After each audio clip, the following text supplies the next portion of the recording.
ተናስተልን ክቡራን ተመልካቾቻችን ከመሃል ሚዲያ የሰዓቱን ዜና ይዘን ቀርበናል። በቅድሚያም አበይት ነጥቦችን እንሆ። በአማራ ክልል ሰሜን ሸዋ ዞን መራቤቴ ወረዳና በአካባቢው የአየር ወለድ ክፍለ ጦር ባደረገው የተቀናጀ ዘመቻ በርካታ የጽንፈኛ ቡድን በመደምሰስ ቀሪውን በመማረክ የአየር ወለድ ክፍለ ጦር ዋና አዛዥ ኮሎኔል ማቴዎስ ማዱቤ ተናገሩ። የአማራ ክልል የጸጥታ መታወክ ያስከተለው መጠነ ሰፊ ሰብአዊና ቁሳዊ ኪሳራ የህዝባችን መሰረታዊ ጠላቶች የሆኑ ውጫዊ ኃይሎች የጭምር ግጭቱን እንደ መልካም አጋጣሚ በመጠቀም ተዋናይ እየሆኑ መምጣታቸውን አብንን በእጅጉ ያሳስበዋል ሲል አብን የፖለቲካ ፓርቲ ገለጸ። ሰው በማስገደል አስከሬኑን በጅብ እንዲበላ አድርጎ ለ6 ዓመታት ተሰውሮ የነበረ ግለሰብ ተይዞ በእስራት መቀጣቱ ተገለጸ። ከውጭ የአሜሪካ ጦር ሰራዊት በየመን ሀውቲ ቡድን ኢላማዎች ላይ ከመጋቢት ወር መጀመሪያ ወዲህ ባካሄደው የአየርና የባህር ዘመቻ ከ800 በላይ ጥቃቶችን መፈጸሙን አስታወቀ። ክቡራን ተመልካቾቻችን ከመሃል ሚዲያ እነዚህና ሌሎችንም ዜናዎች ይዘን ቀርበናል። ካፍታ በኋላ እንመለሳለን። ዩቲዩብ ቻናሉን ሰብስክራይብ እንዲሁም ይዘቱን ላይክ እና ሼር በማድረግ የመሃል ሚዲያ ቤተሰብ እንድትሆኑ በአክብሮት እንጋብዛለን። አብራችኑ ነው።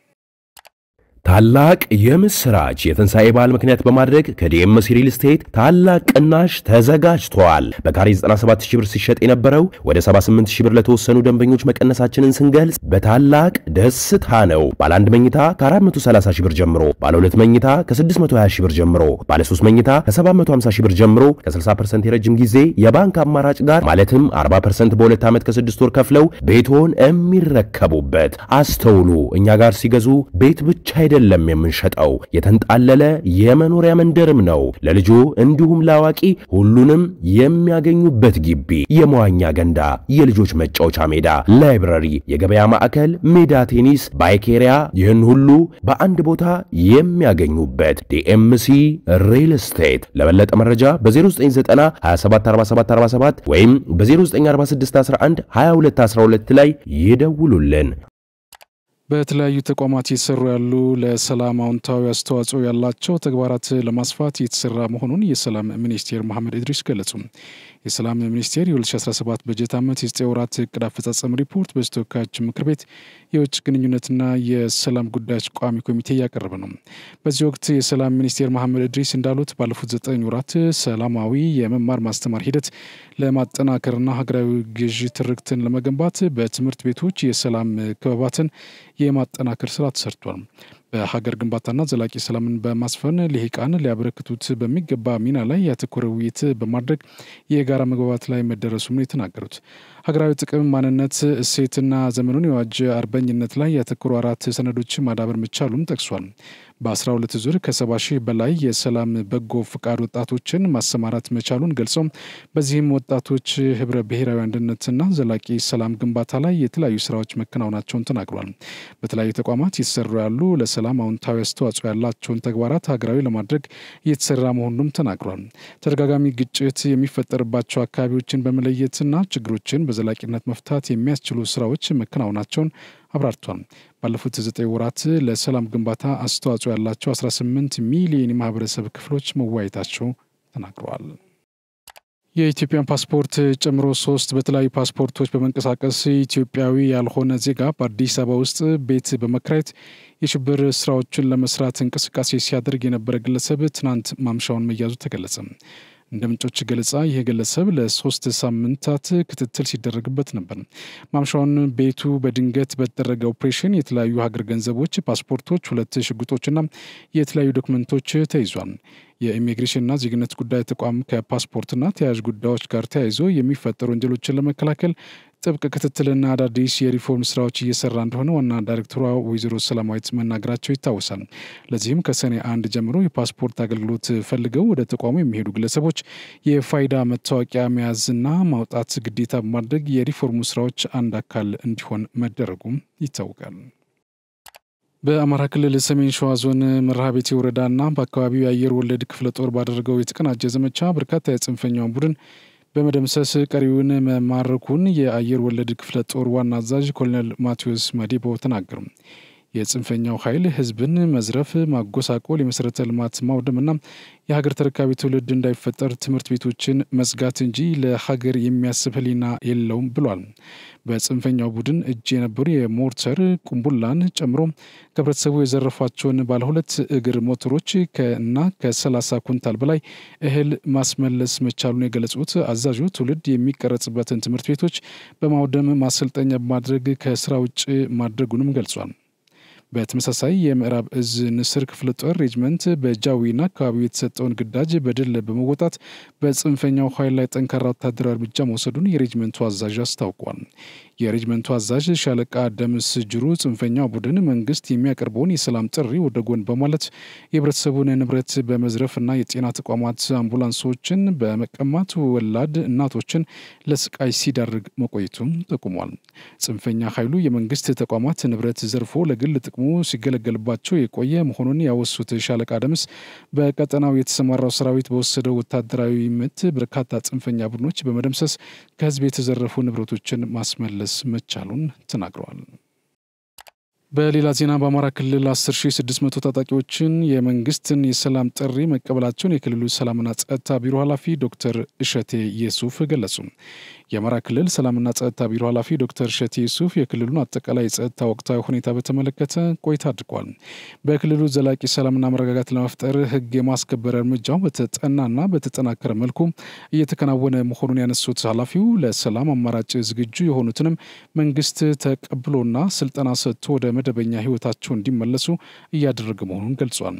በተለያዩ አካባቢዎች በመንቀሳቀስ በዘረፋና ግድያ ተግባር ላይ የተሰማራውን ጽንፈኛ ቡድን በመከታተል የተጠናከረ እርምጃ እየተወሰደ ስለመሆኑም አነስቷል። በዚህም በብዙ አካባቢዎች ሰላምና መረጋጋት ተፈጥሮ መደበኛ እንቅስቃሴ መኖራቸውን አነስተው የመንግስትን ጥሪ የተቀበሉ ታጣቂዎች እጃቸውን ለመንግስት እየሰጡ መሆኑን ተናግሯል። በዚህም በተያዘው ዓመት እስካሁን 10600 ታጣቂዎች የመንግስትን የሰላም ጥሪ ተቀብለው መሆኑን ጠቅሰው ከነዚህ መካከል ከ3000 የሚልቁት የተሃድሶ ስልጠና ወስደው ማህበረሰቡን እየተቀላቀሉ ናቸው ተብሏል። በቀጣይም ቀሪዎቹ ወደ ስልጠና ማዕከል ለማስገባት ዝግጅት መደረጉን ኃላፊው ገልጿል። በቀጣይም የሰላም አማራጭን ተከትለው ለሚመጡ ታጣቂዎች የመንግስት እጅ አለመታጠፉን ገልጸው የክልሉን ሰላም ለማወክ በሚንቀሳቀሰው ጽንፈኛ ቡድን ላይ እርምጃው ተጠናክሮ የሚቀጥል መሆኑን አረጋግጧል። በጸጥታ ኃይሉ እየተደረገ ባለው ጠንካራ ህግ የማስከበር እርምጃ በመበታተን ላይ ያለው ጽንፈኛ ቡድን በተገኘው አጋጣሚ እየዘረፈ መሆኑን አንስተው በየደረሰበት ሁሉ በሚደረገው ህግ የማስከበር እርምጃ የህዝብ እገዛ፣ ድጋፍና ትብብር ተጠናክሮ እንዲቀጥል ጠይቀዋል። ሰው በማስገደል አስከሬኑን በጅብ እንዲበላ አድርጎ ለ6 ዓመታት ተሰውሮ የነበረ ግለሰብ ተይዞ በስርዓት መቀጣቱን የሸካ ዞን ፖሊስ ገለጸ። በደቡብ ምዕራብ ኢትዮጵያ ክልል ሸካ ዞን የኪዮ ወረዳ በጪ ቀበሌ ልዩ ስሙ ሚቺ ወንዝ ተብሎ በሚጠራው አካባቢ ህዳር 12 ቀን 2011 ዓ.ም ለጊዜው ማንነታቸው ያልታወቁ ታጣቂ ሽፍቶችን ከጫካ በመጥራት የግል ተበዳይን ጭካኔ በተሞላበት ሁኔታ በጥይት በማስገደል አስከሬኑን ጫካ ውስጥ እንዲጣል አድርጎ በጅብ እንዲበላ ያደረገው ግለሰብ ከዓመታት ፍለጋ በኋላ ተይዞ በስርዓት ተቀጥቷል። የሸካ ዞን ፖሊስ መምሪያ ህዝብ ግንኙነትና ገጽታ ግንባታ ዲቪዥን ኃላፊ ምክትል ኮማንደር ልሳነ ወርቅ ተስፋዬ እንደተናገሩት ግለሰቡ ይህንን አስነዋሪ ወንጀል ድርጊት ከግብረ አበሮቹ ጋር በመሆን ፈጽሞና አስፈጽሞ ላለፉት 6 ዓመታት ከአካባቢው ተሰውሮ ቆይቷል ተብሏል። ጉዳዩን ለማረሳሳትና ህብረተሰቡን ለመቀላቀል ሙከራ ሲያደርግ የአካባቢው ነዋሪዎች በሰጡት ጥቆማ በቁጥጥር ስር ሊውል መቻሉንም አስታውቋል። የሸካ ዞን ፖሊስ ከየኪ ወረዳ ፖሊስና ሌሎች የፍትህ ተቋማት ጋር በመሆን ግለሰቡ በሌለበት የክስ መዝገብ በመክፈት ሲከታተል ቆይቷል። ግለሰቡ ከ6 ዓመታት በኋላ ከተያዘ በኋላ የሸካ ዞን ከፍተኛ ፍርድ ቤት ከአቃቢ ህግ በቀረበለት ክስ መነሻ ግራ ቀኙን ሲያከራክር ቆይቶም በ18 ዓመት ጽኑ እስራት እንዲቀጣ ወስኖበታል።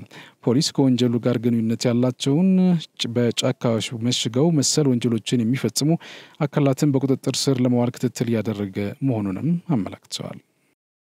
በቀድሞ የትግራይ ጊዜያዊ አስተዳደር ፕሬዝዳንትና በጠቅላይ ሚኒስትር የምስራቅ አፍሪካ ጉዳዮች አማካሪ አቶ ጌታቸው ረዳ የሚመራው የህወሓት ማዕከላዊ ኮሚቴ በሌተናል ጀነራል ታደሰ ወረደ የሚመራው ጊዜያዊ አስተዳደር የትግራይ ህዝብ የማይተመን ዋጋ በመክፈል ያደራጃቸውን የልማት ተቋማት ለአንድ ጠባብ ቡድን አሳልፎ ለመስጠት የሚያደርገውን አሻጥር እንደሚቃወም የሚገልጽ አስቸኳይ መግለጫ አወጣ። እንደ ምንጮች ገለጻ ማዕከላዊ ኮሚቴው በመግለጫው የትግራይ ልማት ማህበር በመላው ትግራይ ህዝብ የተቋቋመው የትግራይ ህዝብ የልማት አጋር እንጂ አንድ በስልጣን ጥማት የሰከረ ጠባብ ቡድን የሚዘዋውሩና የሚበዘብዘው መሆኑን የለበትም ሲሉ ተደምጧል። መላው የትግራይ ህዝብ የአንጃው ነውረኛ አካሄድ በአንድነት በመቆም እንዲያወግዘውና የህዝብ ልማት አጋር የሆነበትን የትግራይ ልማት ማህበር ቲዲኤ የህዝብ ንብረት ሆኖ እንዲቀጥል ሁለንተናዊ ትግል እንዲያደርግ ለመላው የትግራይ ህዝብ ጥሪ አቅርቧል። እንደ ምንጮች ከሆነ ይህ በአቶ ጌታቸው የሚመራው ህወሓት ማዕከላዊ ኮሚቴ ወጣቶችን ያቀፈ በምሁራን የተደራጀ ፓርቲ እያደራጀ ስለመሆኑም ተወስቷል። ይህ በእንዲህ እንዳለ መሐሪ ሀጎስ የተባለ የነጻነት ታጋይ ነኝ የሚል እነዚህ ግለሰቦች የሰላም ትግል የምናረግበት ጠረጴዛውን ሰብረውታል። ከነዚህ ጋር በንግግር መፍታት የሚቻል ነገር የለም። ትግራይ በታሪኳ ገጥሟት የማያውቅ ችግር በእነዚህ አንጃ ቡድኖች ምክንያት የደረሰባት በመሆኑ ይህንን ለመታገል እንደ ጓዶቼ በረሃ ወጥቻለሁ ሲል ተናግሯል። አንጃው የህወሓት ቡድን የህዝብን ብሔራዊ ተቋም አፍርሷል። ይህ ማለት ደግሞ በሀሳብ ሞግቶ የማሸነፍም ሆነ የመደራደር አቅም የሌለው መሆኑን ያመላክታል ሲል ገልጿል። ስለሆነም መንግስት እንዳይኖር አደረገ ማለት ክልሉ የሽፍታና የሌባ ማደራጃ እንዲሆን እያደረጉ ሰውን እንደ ሰው የሚነግዱ እንደ ፍላጎታቸው እየሆኑ ያሉ ግለሰቦች ናቸው ብሏል። አሁን በትግራይ ከህወሓት ነጻ የሆነ የትግራይ መሬት ነው ያለሁት ያለው ግለሰቡ በረሃ ላይ እጅግ የሚገርምና የደስታ መንፈስ እየተሰማኝ ነው ሲል ተደምጧል። ባጭሩ ትግራይን እዚህ ያገኘዋት ሲልም ተናግሯል። አሁን እየታገልን ያለነው ለፍትህና ለርትዕ ነው። በቅርቡ እነዚህ የአንጃ ቡድን ስብስብ የጊዜ ጉዳይ ነው እንጂ ለፍርድ ይቀርባሉ፣ ህዝባችንም ነጻ ይወጣል ብሏል። በትግርኛ ባስተላለፈው መልእክት ተከታትለን መለስ መሐሪ ሀጎስ ይዝባል ናይ ናጽነት ተቃላሳይ ውን ሕዚ ድማ አንጻር ጨቋኒ ስርዓት ሓራ መሬት ወሪድ ኣለኹ እቲ ናይ ሰላም ቃልሲ ጠረጴዛ ሰይሮምዎ እዮም። ትግራይ ኣብ ታሪኻ ገጢምዋ ዘይፈልጥ ውርደት የጋጢምዋ ኣብ ዝኾነ ታሪኽ ዓለም ዘይተገበረ ናይ ህዝቢ ብሔራዊ ትካል ኣፍሪሶም ናይ ህዝቢ ብሔራዊ ትካል ኣፍሪሶም ማለት መንግስትነት ተፍሪሶም ማለት ድሕሪ ከዚ ናይ ድርድር ዓቕሚ የብልካን ናይ ፖለቲካል ህዝብ ዓቕሚ የብልካን ተምልሶ ትደራደሮ ተኽብሮ ረብሓ የለን። ስለዚ ክኾን ዝኽእል ዓዲ ሸፋት እዩ፣ ክኾን ዝኽእል ዓዲ ሌባዊ እዩ፣ ክኾን ዝኽእል ዓዲ ቀተልትን ዓመፅትን እዩ። ያው ከምትሶም ዝገብርዎ ኣለዉ መንግስቲ ከይህሊ ተሓታትነት ከይህሊ ፍትሒ ከይረጋገጽ እዞም ሰባት እዚኦም ዝደለይዎ ወርቂ እንዳሰረቁ ዝደለይዎ መሬት እንዳሰረቁ ዝደለይዎ ነገር ኩሉ እንዳገበሩ ሰብ እንዳነገዱ ቶም ሕዚ ሕዋትና ዝብልዎም ዘለዉ ኤርትራውያንስ ይነግድዎም ኣለዉ ይነግድዎም እውን ነይሮም። እዚ ብጽንዓት ዝተረጋገጸ ሓቂ እዩ። ስለዚ ሰብ እናነገዱ ከም ድሌቶም ንክኾኑ ናይ ግድን መንግስቲ ክፈርስ ኣለዎ። መንግስቲ ተልዩ ናይ ሕጊ ተሓታትነት ከልዩ ፍትሒ ክረጋገጽ እዩ። ፍትሒ ከይረጋገጽን መንግስቲ ተሓታትነት ከይህልን ሕገ መንግስቲ ከይሰፍን ሕጋዊ ታኢሽሙ ከይህሊ መንግስቲ ተፍሪሶም ናብ ሙሉእ ቀተልቲ ጨወይትን ከተርትን ናብ ዝኾኑሉ ስርዓት ንሕና ኮፍ ኢልና ነምልሶ ነረጋግጾ ታኢሽሙ ስለዘየለ ስለዚ ንበረኻ ምውራድ ነይሩ። በረኻ ወሪድና በረኻ ከመይ ጸኒሕካ ብጣዕሚ ጽቡቕ ኒሕ ወነ ዝተዓጠቐ ሕራነ ዝተዓጠቐ አንጻር ጭቆና ዝቃለስ ብሉጽ ወለዶ ኣሎ ጽቡቕ ተስፋ ዘለዎ ናይ ምግባር ዓቕሚ ዘለዎ ኩሉ ክገብር ተኽእሎ ዘለዎ ባርነት ዝተጸየፈ ዓርሱ ሓራውፂኡ ንህዝቡ ካብ ጭቆና ካብ ባርነት ካብ መግዛእቲ ዓዱ ድማ ካብ ጓሓልቲ ከድሕን ዝተወደበ ጥዑም ስብስብ ሓንቲ ጥዑምቲ ታይሹም ደገልጸልካ ትግራይሲ ኣብ ሓራ መሬት ረኺበያ ትግራይስ ኣብ ሓራ መሬት ረኺበያ ካብ ጫፍ ሑመራ እስካብ ጫፍ ራያ ካብ ጫፍ ተንቤን እስካብ ጫፍ ኢሮ ስለዚ ትግራይ ኣብዚ ክረኽባ ከለኹት ዝስምዓካ ተሕጓስ ግደፎ ስለዚ ናይ ፍትሒ ተቃላሳ እዩ ንከተሎ መንእሰይ ተጎልቢብካ ሞተይ ትጸበ ትመውት ኢኻ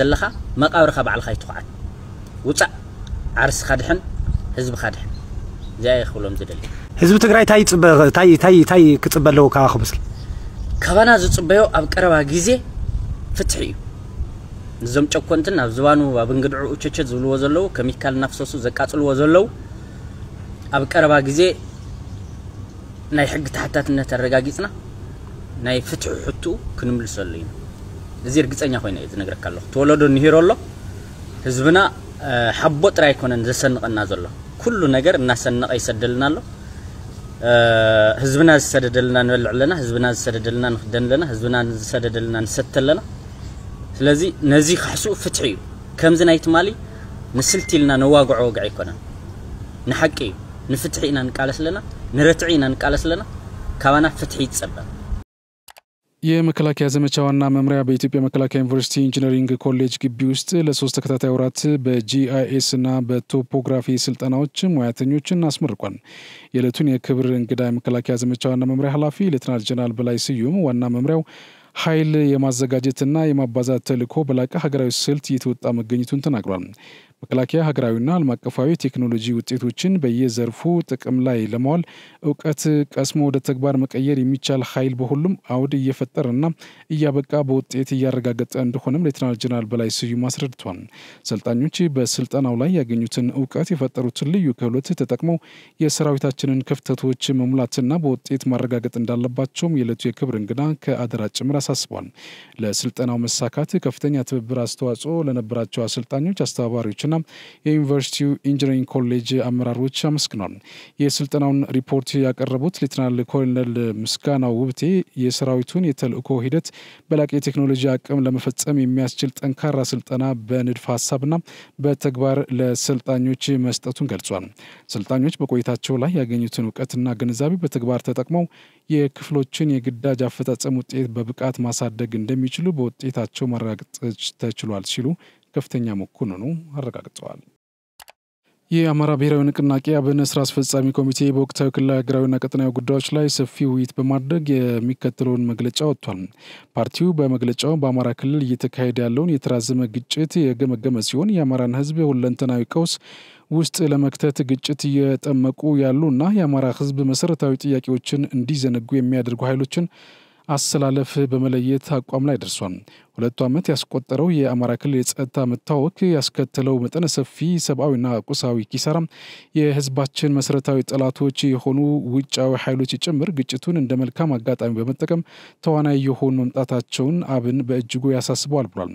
በክልሉ በቀጠለው ግጭት በተኩስ ልውውጥ አያሌ ንጹሃኖች ህይወታቸውን አጥተዋል፣ ቆስለዋል፣ ከቀያቸው ተፈናቅለዋል፣ ትምህርት ቤቶች ተዘግተዋል፣ ፖለቲካ ውስጥ የሌሉ መምህራኖችና ተማሪዎች በአሰቃቂ ሁኔታ ተረሽነዋል፣ የባለ ሀብቶችና የታዋቂ ሰዎች ደህንነት አደጋ ላይ ወድቋል፣ ህዝቡ በተራዘመ የኢኮኖሚ ድቀት ውስጥ ገብቷል ብሏል። በዚህም የተነሳ የአማራ ህዝብ ዛሬም ብቻ ሳይሆን ነገም የነቃ ተተኪ ትውልድ እንዳይኖረውና ከአሁኑ የማህበረ ኢኮኖሚ ፈተና ይልቅ የነገው እየከፋ እንዲመጣ በጠላቶችና ተላላኪዎች በስፋት እየተሰራበት ይገኛል ብሏል። በዋናነት የአማራ ልጆች በእውቀት በክህሎትና በስነ ምግባር ታንጸው ተወዳዳሪና ሀገር ተረካቢ እንዳይሆኑ እየተደረገም ይገኛል ብሏል። በመግለጫው በሚሊዮኖች የሚቆጠሩ ተማሪዎች ከትምህርት ገበታ ውጭ በመሆናቸው የተነሳ ህፃናት ልጆች ያለ እድሜ ጋብቻ ውስጥ እየገቡ እንደሆነና የህፃናት መደፈር ስለመበራከቱ መረጃው እየደረሰን ነው ሲሉ ተናግሯል። ግጭቱ የጤና መሰረተ ልማቶችና በጤና አገልግሎት ላይ ሰፊ አደጋ በመጋረጡ በሕክምና እጦት ህዝባችን ለሞትና ለማይድን ህመም እየተዳረገ ይገኛል። ህፃናት የወቅት ክትባት እያለፈባቸው ይገኛል ወዘተ ብሏል። በኢኮኖሚም ረገድ ሲታይ አቅም ያላቸው የክልሉ ባለሀብቶች ተሰደዋል። የሸቀጥ ዝውውር በከፍተኛ ሁኔታ በመስተጓጎል የኑሮ ውድነት ተባብሷል። በርካታ መሰረተ ልማቶች ወድመዋል ብሏል። የአማራ ክልልን ኢንቨስትመንት የመሳብ እምቅ አቅምንና የቱሪዝም መዳከም ኢኮኖሚውን በመጎተት የህዝቡ የመልማት እድል እየተነጠቀ ይገኛል ያሉ። ይህም የአማራ ህዝብ መሰረታዊ ጥያቄዎች እንዲመለሱ የሚደረገውን የሰላማዊ ትግል አማራጭ እንዲደበዘዝ እያደረገ ሲገኝ ህዝባችንን በአጠቃላይ የጸጥታ ስጋት ተደርጎ ይገኛል ሲል በመግለጫው አትቷል። መሆኑም ይህንን ለመጪው ዘመን ጭምር የሚተርፍ ዳፋ ያለው ተግባር በማይሻማ ሁኔታ ያወገዝን ሁሉም የሚመለከቱ አካል ይህ አይነትና መሰል ድርጊቶች በአፋጣኝ እንዲታረሙ እንዲታገልና ህዝባችንን ለመታደግ እንደ አዲስ ለጀመርነው እንቅስቃሴው ሁለንተናዊ ድጋፍ እንዲያደርግ እናሳስባለን ብሏል።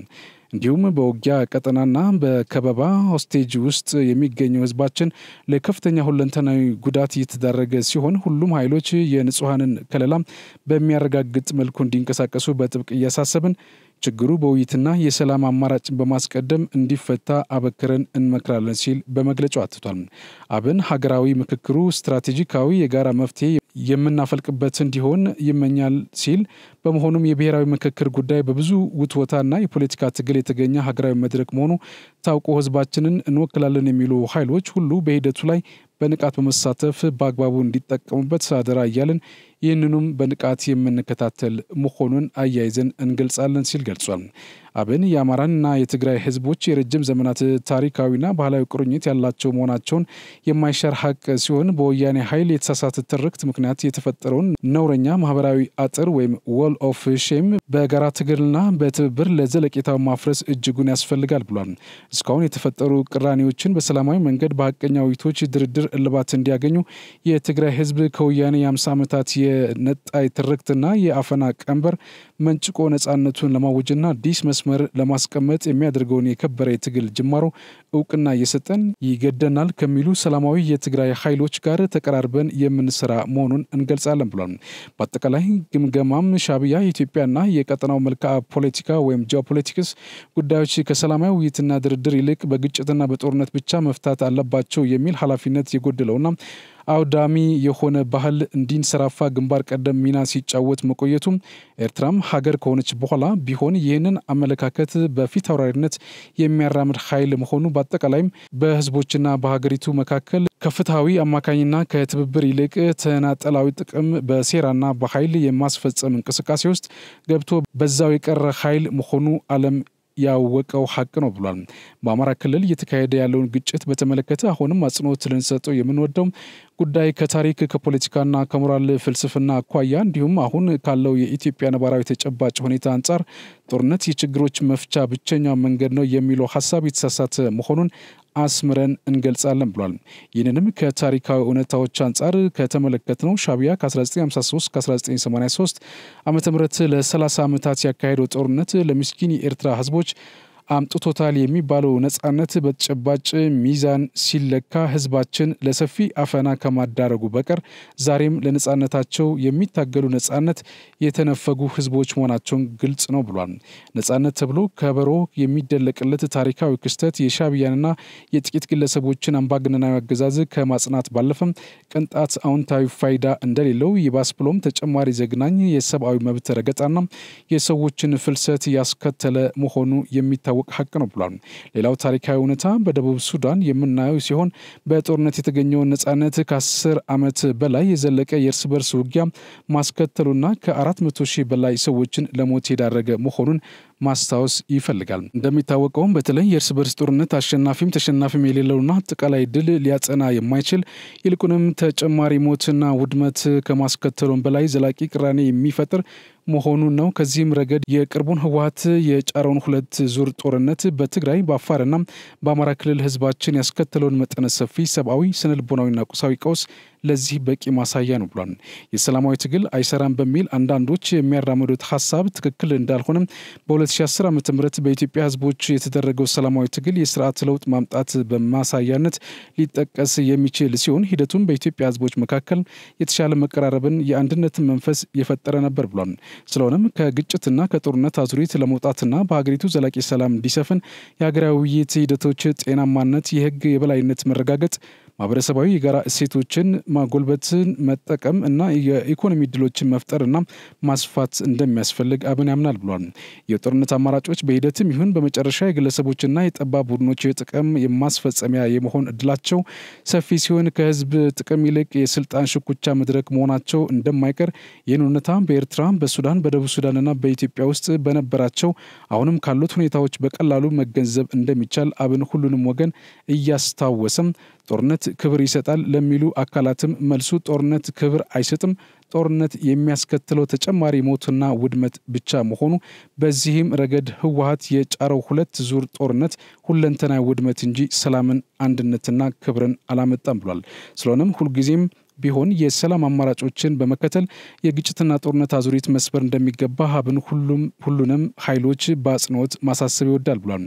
ብሔራዊ አስፈጻሚ ኮሚቴው ከወቅታዊ ጉዳዮች በተጨማሪ የፓርቲውን መዋቅሮችና የፖለቲካ እንቅስቃሴዎች በመገምገም ቀጣይ አቅጣጫዎችን ማስቀምጧል።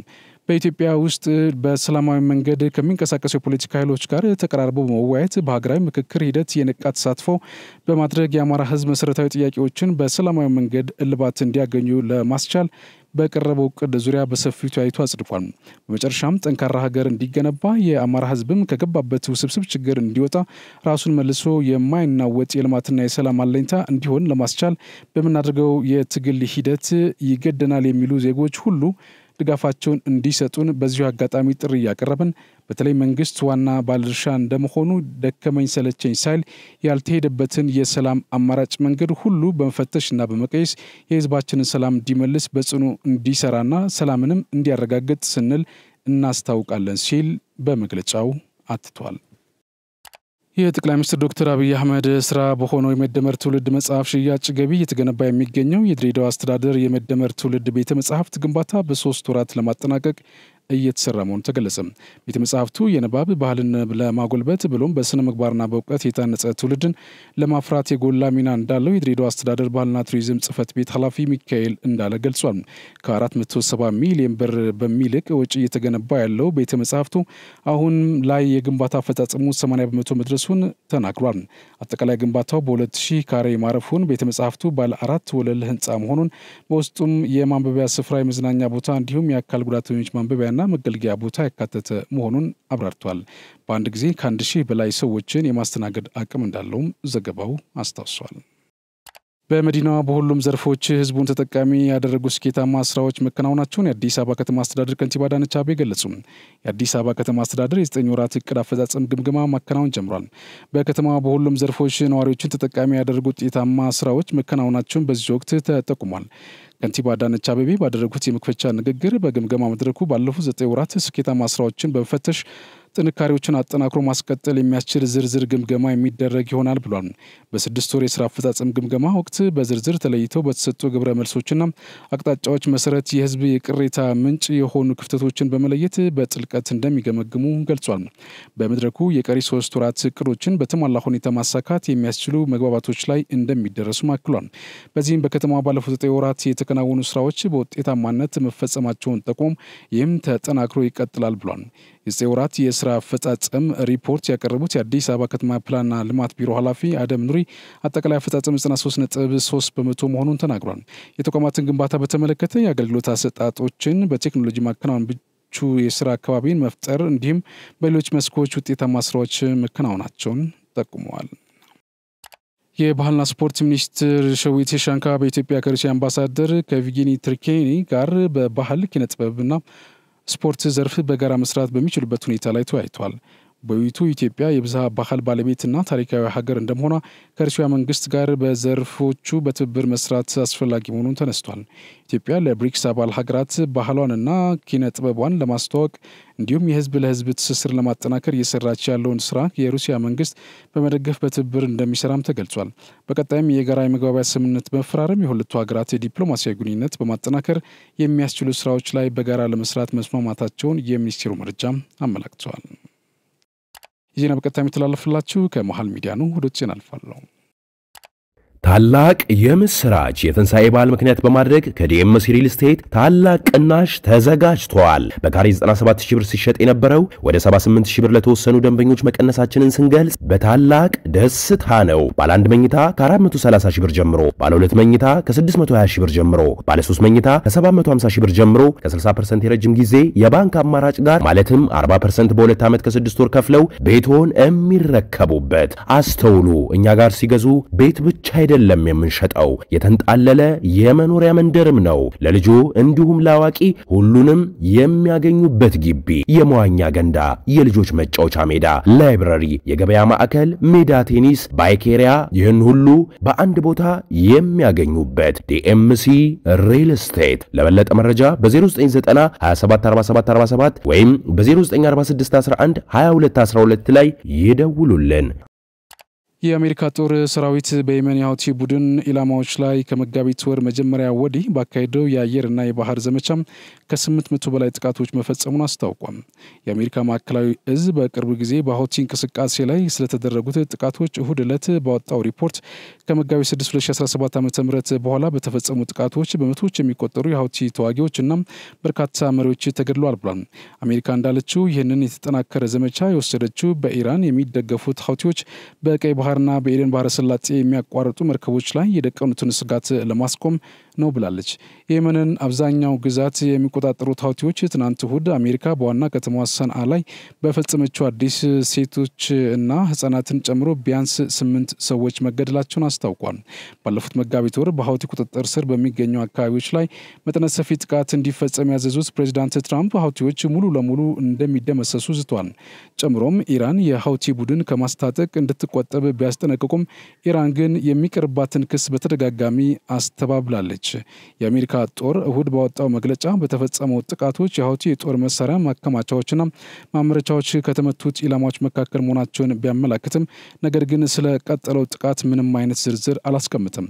አሜሪካ በሁቲዎች በቀይ ባህር በኩል በሚያቋርጥ መርከቦች ላይ የሚፈጸሙትን ጥቃቶች እስኪያቆሙ ድረስ የምታደርስባቸውን ጫና እንደምትቀጥል አመላክታለች። ባለፈው ዓመት ሁቲዎች በቀይ ባህርና በኤደን ባህረ ሰላጤ በኩል የሚያልፉ በርካታ የንግድ መርከቦች ላይ ሚሳኤል፣ ድሮንና ትንንሽ ጀልባዎችን በመጠቀም ጥቃት ፈጽመዋል። በዚህም 2 መርከቦች አስምጠው ሶስተኛውን በቁጥጥራቸው ስር ከመዋላቸው በተጨማሪ 4 የመርከብ ሰራተኞችን ገድለዋል።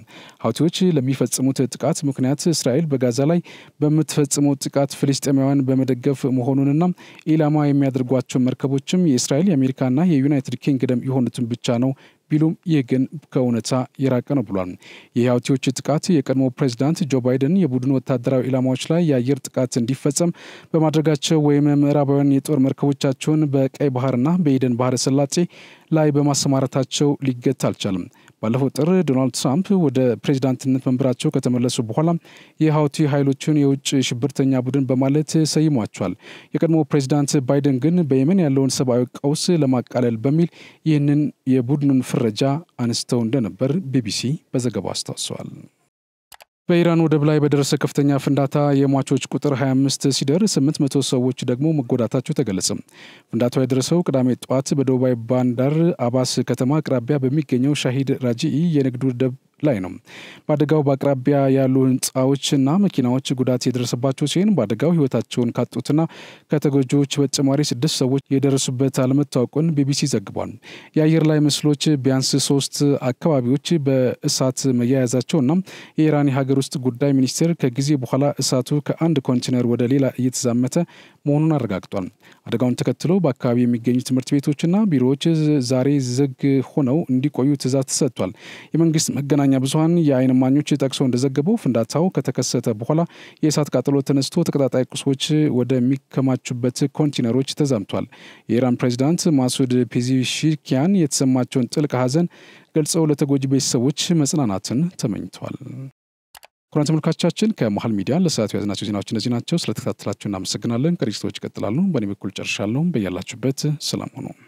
ታላቅ የምስራች የትንሳኤ በዓል ምክንያት በማድረግ ከዲኤምሲ ሪል ስቴት ታላቅ ቅናሽ ተዘጋጅቷል። በካሬ 97000 ብር ሲሸጥ የነበረው ወደ 78000 ብር ለተወሰኑ ደንበኞች መቀነሳችንን ስንገልጽ በታላቅ ደስታ ነው። ባለ 1 መኝታ ከ430000 ብር ጀምሮ፣ ባለ 2 መኝታ ከ620000 ብር ጀምሮ፣ ባለ 3 መኝታ ከ750000 ብር ጀምሮ ከ60% የረጅም ጊዜ የባንክ አማራጭ ጋር ማለትም 40% በ2 ዓመት ከ6 ወር ከፍለው ቤቶን የሚረከቡበት። አስተውሉ፣ እኛ ጋር ሲገዙ ቤት ብቻ አይደለም የምንሸጠው የተንጣለለ የመኖሪያ መንደርም ነው ለልጆ እንዲሁም ላዋቂ ሁሉንም የሚያገኙበት ግቢ የመዋኛ ገንዳ የልጆች መጫወቻ ሜዳ ላይብረሪ የገበያ ማዕከል ሜዳ ቴኒስ ባይኬሪያ ይህን ሁሉ በአንድ ቦታ የሚያገኙበት ዲኤምሲ ሪል ስቴት ለበለጠ መረጃ በ0990 274747 ወይም በ0946112212 ላይ ይደውሉልን